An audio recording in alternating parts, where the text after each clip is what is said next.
Good morning. It's an honor to be here.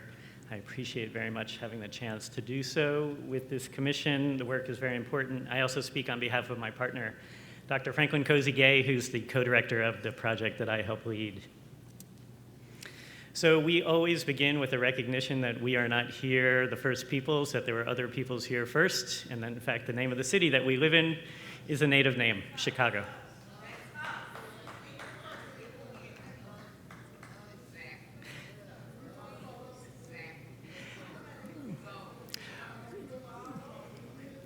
As Brian Stevenson says, I think we have to talk about the fact that we live in a post-genocide society. And of course, we also acknowledge that the term race riot has changed over time, and that the meaning of the term means different things in different times, and we could have a long conversation about that if we don't today.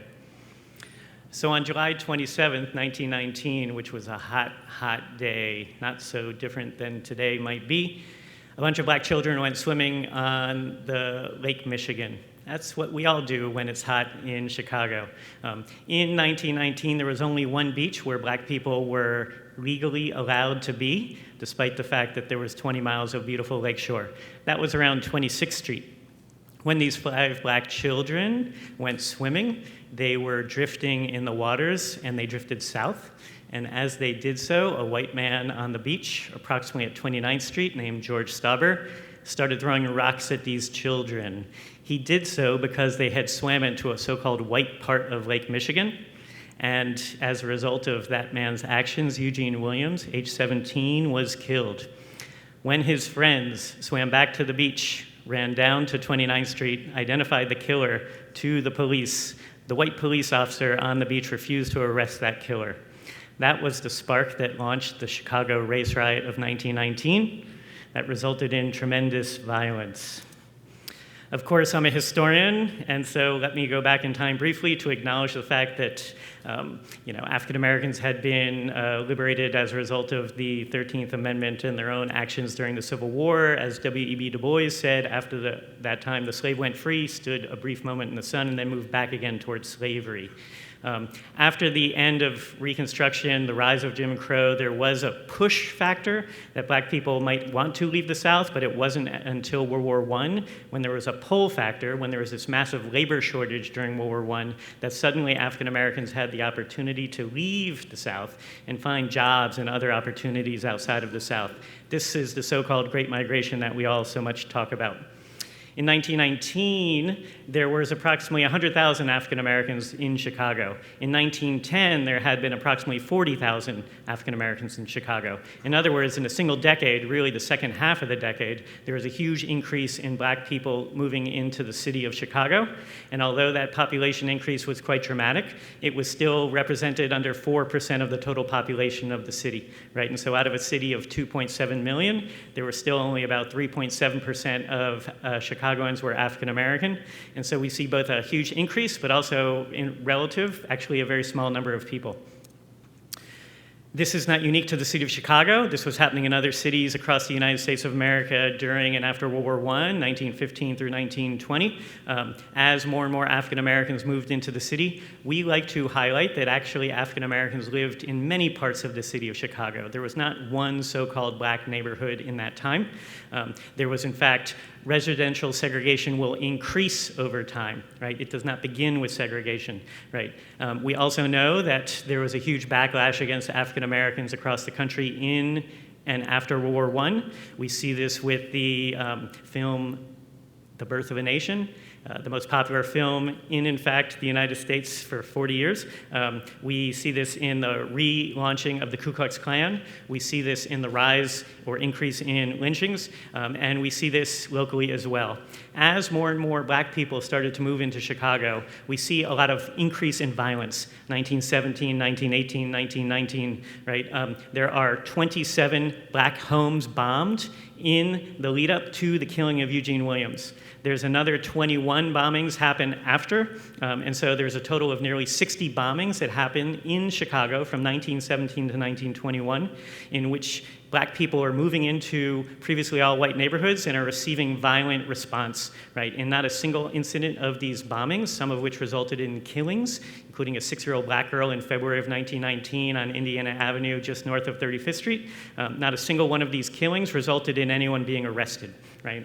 And so what we're seeing is more and more black people are moving to Chicago, and there's a huge violent pushback on the part of the white majority, right? Ida B. Wells Barnett, of course, wrote about this literally just 2 weeks before Eugene Williams was killed. It looks very much like Chicago is trying to rival the South in its race hatred against the Negro.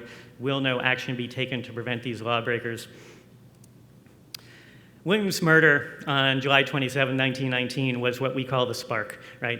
It was the hot day, but it was also the fact that there was already de facto or unofficial segregation across the city of Chicago. It was also revealed in the fact that the white police refused to arrest the white killer of that black boy. And it was, in fact, the case when that night, gangs from a neighborhood called Bridgeport invaded the neighborhood that was then called the Black Belt and started killing random black people on the night of July 27th, right? That first night, dozens of black people were beaten, many were stabbed, some were killed. This is what we refer to as the Chicago Race Riot.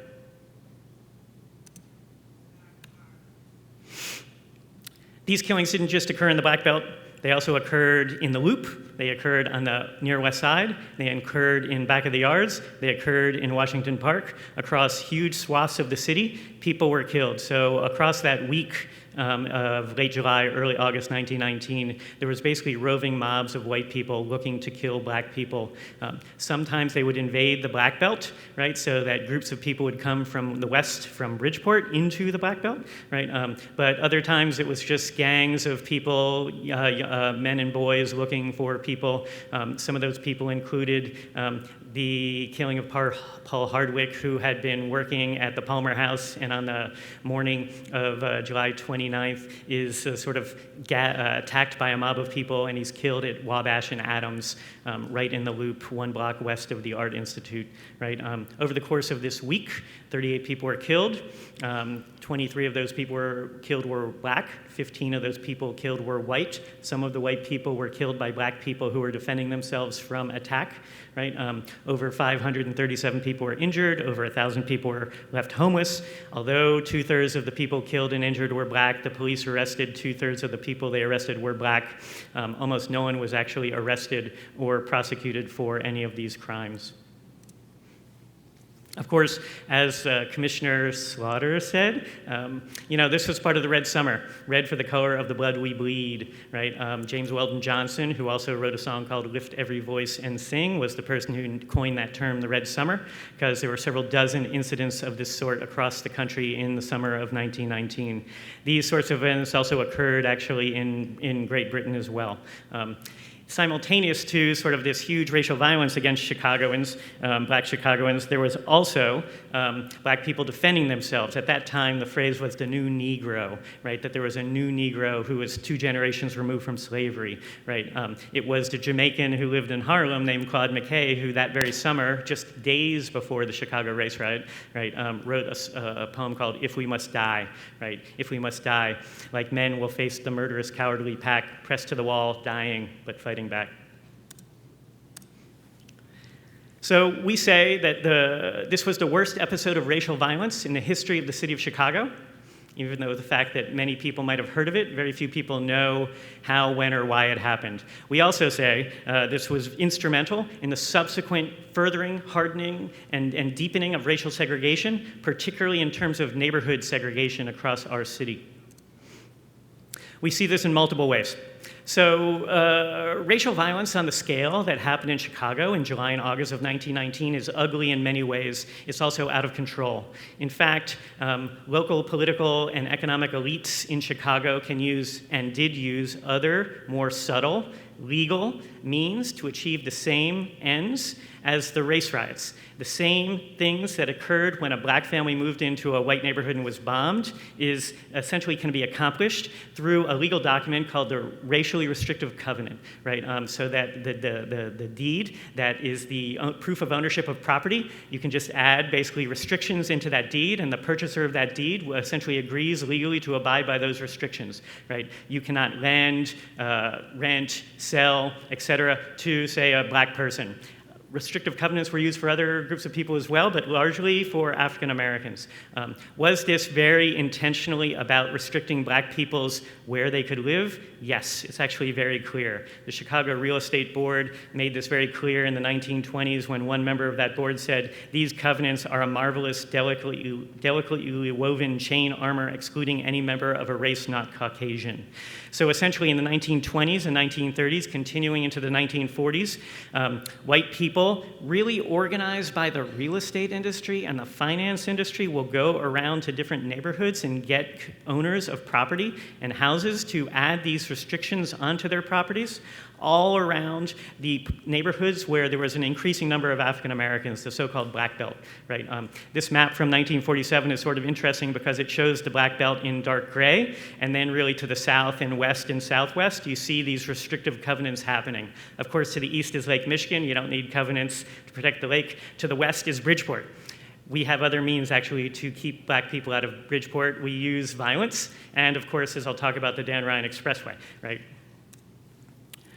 A lot of us are familiar with this term redlining, as we should. Restrictive covenants precede redlining. Redlining are federal policies created during and after the 1930s that basically further harden, expand racial segregation. It includes government first at the federal level, but then bought into at the state and local level. It includes the finance industry, the construction industry, and the real estate industry, and many, perhaps most, white homeowners. Redlining becomes the de facto term that we all use to describe this process that restrictive covenants had initiated preceding that process. Of course, I won't go into those details for the sake of time. After World War II, subsequent, what we see is sort of so-called urban redevelopment and so-called urban renewal, which James Baldwin and others refer to as Negro removal, right? Nowhere better seen than on the south side of Chicago. This photograph tells it all. To the east, which is the right, is Bronzeville, with what used to be the Robert Taylor homes. To the west is Bridgeport, which is on the left side of the photograph, and in between is a 14-lane highway known as the Dan Ryan Expressway, which is essentially a wall, right? Now, just to the west of the Dan Ryan is Wentworth Avenue, and Wentworth Avenue was nicknamed the Deadline.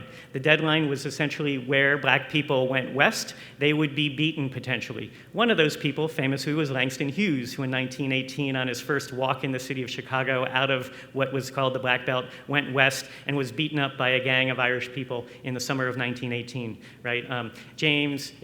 Richard J. Daley, who was the 17-year-old in 1919, same age as Eugene Williams, who was a part of the Hamburg Athletic Association nicknamed the Hamburg Boys, which was instrumental to the riots in 1919. Of course, later becomes mayor of the city of Chicago, and he's the one who decides where this highway is built, which is why just north of Bridgeport, it bends further west, because essentially he made the call that this highway, is going to be located between the growing neighborhood of Bronzeville and his home neighborhood of Bridgeport. Of course, a lot of this is also sort of done in various neighborhoods, including this one, in the 1950s and 60s, where black people locked out of the conventional home loan market use other means, especially contract buying, in order to attempt to become home owners. As a result of this, billions of dollars of wealth is extracted from black Chicagoans due to this sort of really exploitative system, which I won't go into detail for the sake of time. Policing also has a long history of containing black people, and we highlight really is important in 1919 and subsequently, right? And so during 1919, I noted already that the first person killed was Eugene Williams, and his killer was not arrested because the killer was a white man, so he was allowed to go free, right? And so there was no justice there, right? 7 of the 38 people killed in 1919 were black men killed by the police. No white people were killed by the police in 1919. When the state militia was brought in in 1919, they basically cordoned off the Black Belt, allowed white people to move into the Black Belt, but didn't allow black people to get out of the Black Belt, right? And so policing as a form of containment during the violence, essentially trying to not prevent killing black people, but not letting the riots spread to white neighborhoods, right? We could fast forward, of course, to 1969 with the killing of Fred Hampton, and I appreciate our next speaker and respect his greatly. We could talk about 2014 when Chicago police put 16 bullets in the back of a 17-year-old named Laquan McDonald as dozens of police officers watched, right? And so what we see is really not that 1919 is the only factor, right? But it's a dramatic increase in subsequent consequences to black Chicagoans as their population increases, right? So that 1919 is a key factor in the subsequent segregation of the city, especially neighborhoods, but also sort of setting the tone for the so-called two Chicago narratives. Now, although 1919 is, let me suggest, more important than the Great Fire, everyone has heard of the Great Fire in Chicago and around the country, but no one's heard of the 1919 race riots, right? Even among Chicagoans. This history simply has been disappeared in plain sight. Historians know about it, but for the rest of us who aren't, it simply doesn't exist. I've taught in Illinois for 24 years. My students don't know this history. They're not taught it, right? I'm happy to say that the previous mayor and the current mayor actually have instituted through Chicago Public Schools. There's now 10th grade U.S. history classes are required to learn this history for the first time. We were consultants on that project. Because the only way we sort of do better is actually if we understand the past instead of trying to ignore, disappear, or deny the past. I am a part of this group of people called the Chicago Race Riot of 1919 Commemoration Project. Next Saturday, a week from today in Bronzeville, is our anniversary event. We do an anniversary event for the last 6 years in Bronzeville, where we get several hundred people join us for a historic tour of Bronzeville, Bridgeport, and Bronzeville again. We do so by bicycle, but we also do so by bus, and everyone is invited and encouraged to attend our free event to learn this history. And next Saturday, we will also begin to publicly unveil our markers. 38 people were killed in 1919. 38 markers are being created by an art studio in Garfield Park. The artists are themselves survivors of violence, right? Children of violence who were sort of the metaphorical descendants of Eugene Williams, right? And their markers, the first 5 are being installed at 35th and State in the heart of Bronzeville, which is where our event begins and ends. And eventually there'll be all 38 markers will be at every location someone was killed. So when you're walking down the streets of Chicago, you will learn about this history for the first time or relearn it and be reminded of it in your daily lives, right? And so we will have this dispersed public art project, and our first markers are going to be installed literally this week. And then over the next 16 months or so, all 38 hopefully will go on the ground. Thank you so much for the commission to inviting me and for your attention. Have a good day.